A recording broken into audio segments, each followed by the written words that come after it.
Assalamualaikum warahmatullahi wabarakatuh. Perkenalkan, nama saya Fijiawati Girisa dari kelas 2A Manajemen Pendidikan. Di sini saya akan melakukan presentasi hasil makalah saya yang berjudul Menganalisis Proses Penarikan atau Rekrutmen dan Seleksi SDM. Adapun pengertian rekrutmen dan proses seleksi SDM. Rekrutmen pada dasarnya merupakan usaha untuk mengisi jabatan atau pekerjaan yang kosong di lingkungan suatu organisasi atau perusahaan.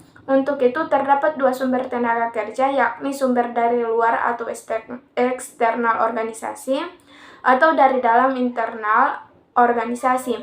Proses seleksi merupakan salah satu bagian yang terpenting dalam keseluruhan proses manajemen sumber daya manusia. Dan proses seleksi ini merupakan bagian yang tidak bisa dipisahkan dengan rekrutmen. Adapun sikap dalam rekrutmen.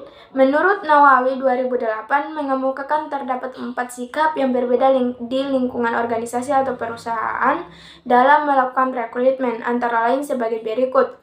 Yang pertama, sikap pasif tanpa diskriminasi. Sikap ini merupakan sikap para eksekutif di lingkungan organisasi atau perusahaan untuk meniadakan perbedaan dan memperlakukan secara sama dalam mengangkat, mengaji, dan memberikan promosi bagi para calon dan para pekerja.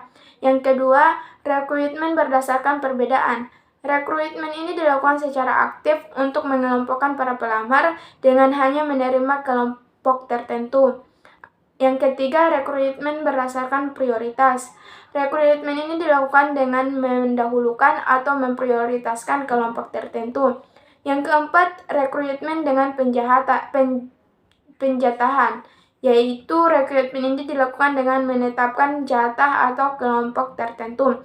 Adapun penentuan sumber-sumber rekrutmen.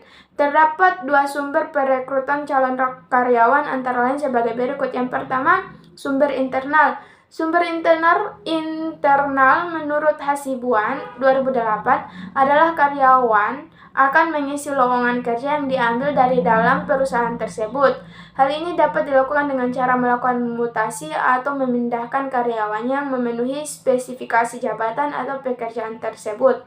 Yang kedua, sumber eksternal. Menurut Hasibuan 2008, sumber eksternal adalah karyawan yang akan mengisi jabatan yang lowong yang dilakukan perusahaan dari sumber-sumber yang satu berasal dari luar perusahaan.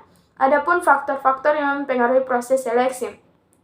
Simamura 2004 menjelaskan proses seleksi dibuat dan disesuaikan untuk memenuhi kebutuhan pegawaian suatu perusahaan atau organisasi. Ketelitian dari proses seleksi bergantung pada beberapa faktor, yaitu yang pertama, konsekuensi seleksi yang salah diperhitungkan.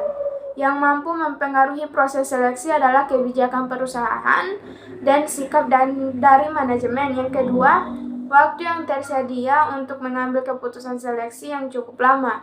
Pendekatan seleksi yang berbeda umumnya digunakan untuk mengisi posisi-posisi di jenjang yang berbeda di dalam perusahaan.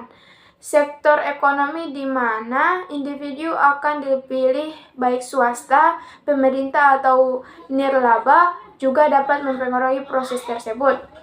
Sekian dari saya. Wassalamualaikum warahmatullahi wabarakatuh.